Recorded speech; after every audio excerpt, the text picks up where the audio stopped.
You're listening to Science Coast with Mallory Havens and Chris White. And our special guest today, Sarah Pariseau. Hey, Sarah, can you tell everybody what your role is here at Lewis University? I am Assistant Dean at Coast. I am the fixer. Wait a minute. What do you fix? You, Chris. Oh, okay. student problems, That's that fair. type of thing. That's absolutely fair. That's absolutely fair. Schedules, conflicts. Crying. Yeah. Oh, that's true. She does deal with a lot of students who are crying. Today, we are going to highlight our host, Mallory Havens. Well, not just me. Well, we're going to talk about the work that you do and the scholarship that you're most interested in. And unbeknownst to our audience, Mallory is now working with her old thesis advisor who has moved to the University of Michigan. Correct. And so Mallory is helping her set up her research lab. And In the new RNA Therapeutics Center there. And so I think you're going to tell us a little bit about that today, aren't you? I am. So exciting. So basically, my focus and research is trying to treat genetic diseases without altering the genome. Okay, so right there, you're going to have to help me out. Can you help me understand what a genetic disease is? And Yes. when you say without altering the genome, does that mean without altering somebody's DNA? Right. So without doing gene therapy. So a genetic disease is a disease that's caused by mutations in your DNA. Does that happen because of, I had those defects when I was born, or I developed those defects later in life? So typically you're born with a genetic disease. So you can get mutations that lead to cancer and things like that as an adult. But when we talk about a genetic disease, it's something that's in every cell of your body. So this is like muscular dystrophy. Correct. That would be Got an it. example. Got it. So what would be the downside to altering the genome? We don't know how to do it very well. So it's a workaround. So it's not like this Yeah. is problematic. Because I know some of these are diseases that they want to stop from going on to future generations. Right. But you just don't know. You just don't have the technology yet to do it. Well, CRISPR-Cas, if you've heard of that, is a more directed way to do gene therapy where you can really target where you're cutting out a sequence and hopefully replacing it or destroying a gene that is a bad version if you still have a good version of that gene. But gene therapy isn't commonly approved or widely available to completely fix your genome. So it also can have problems where maybe you hit something a little off target and you create a problem that wasn't there before. So I approach things trying to look at different ways of regulating RNA expression or altering its processing so that you can overcome the defect that's in the genome. And the particular way we're focusing at the University of Michigan to work on these is with something called antisense oligonucleotides. Okay, you're going to have to go into that. Okay, so do you guys know what a nucleotide is? Again, you're going to have to go into that. Okay, so your DNA is made up of four different nucleotides, commonly called A, T, G, and C. Oh, yeah, those guys. Yeah, and your RNA, same thing, except you have U's instead of T's. They have different chemical structures, but everything about you is made up of just four letters, repeated in patterns. So I like to explain it to students like the alphabet has 26 letters, but you can get the whole English language and Shakespeare and whatever other Dostoevsky, whatever, a famous author. Same way with your genome. Every single species uses the exact same genome, the exact same nucleotides, reads them the exact same way. I guess one analogy would be that computers work in binary, which is just ones and zeros. Right. So And then you can get the internet. So with these nucleotides, there's just simply four of them. So it's like base 4. Yep. So the area I'm most interested in with these let me first explain what antisense oligonucleotide is. It is a series of nucleotides that is the matching sequence, so antisense, to your target. So you probably know DNA is a double helix and bases pair to each other. RNA can pair to things too. And so we make modified RNAs that are in the opposite sequence, so they'll actually bind to our RNA of interest, chemically modify them so they're not recognized by the normal degradation machinery, so they persist in the system. So they're chemically modified, so the stuff that would normally chop up RNA is like, I don't know what that is. It can hang out. Cool. And then these ASOs, or antisense oligonucleotides, can bind to your target RNA, and they can either cause it to be degraded if it's a bad version. They can alter the processing so you can remove bad sections, or you can get it to recognize spots it was supposed to process before but was missing them because there was a mutation. So it's a way to just sort of trick the cell into doing something a little bit different than it would do and hopefully get a good protein product in the end. So I have a quick question. You've talked a little bit about how RNA and DNA are similar, but I'm not quite sure what the purpose of RNA is. If I already have DNA, why do I need RNA? So the whole process of gene expression is that your DNA is transcribed into RNA, and then it's translated into a protein. However, not every RNA species becomes a protein. Sometimes RNA itself is the end product.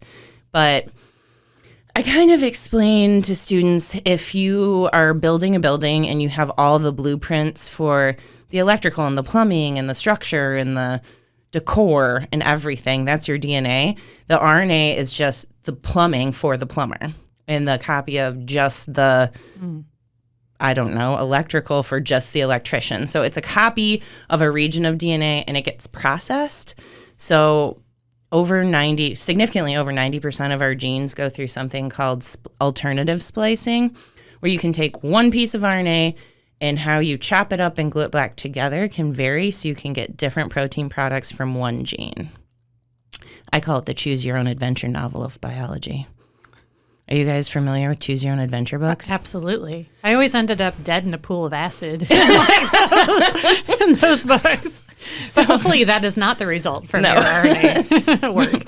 So if you guys aren't familiar with those books, it's at the end of the chapter you make a decision. Based on that decision, it'll direct you either to page 67 or page 92, and you get a different story depending on your decisions each time. So how you process your RNA, you can get a different protein with a different function. Wow. So can you do a more specific dive into what you're doing at the University of Michigan? Sure. So there are two diseases that I'm focusing on with my work with them there. One is autosomal polycystic kidney disease, which autosomal dominant, I forgot a word, ADPKD. So this is the leading cause of renal failure where people need kidney transplants. And there are about 2,200 different mutations in that gene that are known in the human population.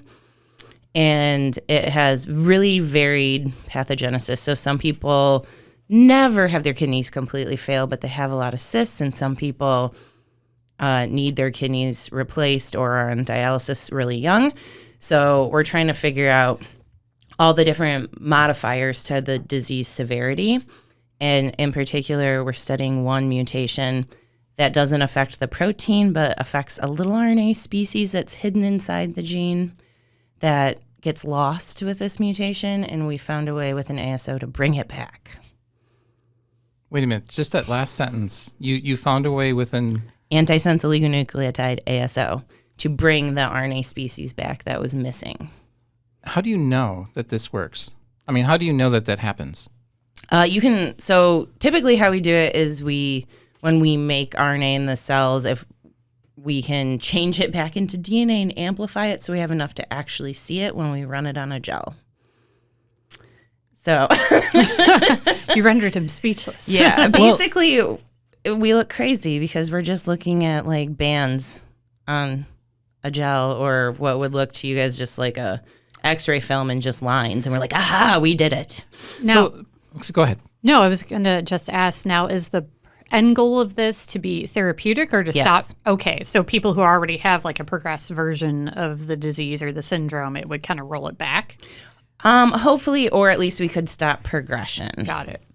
So the other disease I work with at the University of Michigan and here at Lewis is ataxia type 3, which is a progressive paralysis. So a protein accumulates that has too many glutamines in it, kills neurons, and progressively patients become paralyzed. Eventually they can potentially die from it, because if you're paralysis, if it leads to all paralysis, you can't breathe anymore. Right. So It's like Huntington's disease, and where you have excess amino acid building up, and then the proteins glob together, and these globbed up proteins kill cells. So what I'm trying to do is skip the section of the RNA in the processing where all those extra amino acids, glutamines, are called for, and try to still make a functional protein that's just missing a little bit. But how do you take this, work that you're doing in the lab and then translate it into something as complicated as a human body? Because you have a lot of controls in the laboratory, and you're doing something very specific. And then you see potentially positive indications that, hey, here's what we believe is causing the disease, and we have a way of potentially remedying that. Okay, so do you just inject this stuff into people? Well, that is not, no, the FDA is not like, cool, you can go straight from a cell to a person. So the process is typically we try the therapeutics out in human cells grown in tissue culture or in a dish. If that's looking good and working really well, then you'll move into an animal model. Before you're allowed to ever test in people, you have to test in at least 2 animal models, one of which cannot be a rodent. And then after you've seen success in animal models, then you move into clinical trials. And clinical trials start with first just safety, so making sure it doesn't hurt people, and then you get into effectiveness, and then you get into further and further levels until it can be fully approved. So when you do an animal model, presumably the animals have been bred to replicate certain human diseases? Yeah, often they're transgenic, so we've taken out the animal version of the gene and put in the human version that's mutant. And so we can treat the actual human gene in an animal that isn't human, because humans are animals. Wow. So, and with CRISPR-Cas now, for like $20,000 to $40,000, you can just order an animal with the mutation you want. What types of animals are typically used in these situations? Often mice, rats, pigs. There's not tons of primates anymore, but yeah, I think a lot of it progresses into pigs. So where do you go from here? So you're setting up the lab at the University of Michigan. You have a specific human disease that you're looking to try to help. So what are the next steps? So once we show how well things are working, then we continue to test. I've done some animal work with them. And if, all is going well, we patent and move on and try to get picked up potentially by a pharmaceutical company. So what typically is the timeline for that? Ooh, it kind of depends. Like a typical drug development is going to take like 10 to 15 years.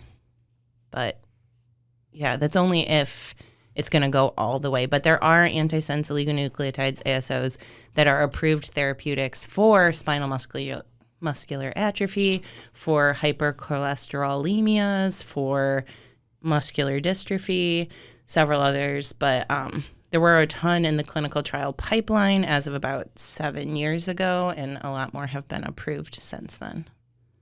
One other question I have is, how do you decide which genetic disease to research?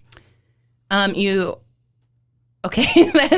could be a passion, but for using this particular technology, since I work in the field of like RNA biogenesis, so making RNAs, and splicing, which is the choose your own adventure part where you chop up the RNA and glue it back together, I look for mutations that affect those processes and then try to fix it like that. So other people might look at mutations that can be cause like missing sections of a DNA, or they might look for excess amino acids or something in particular, but it's sort of field specific. So what part of the RNA are you interested in?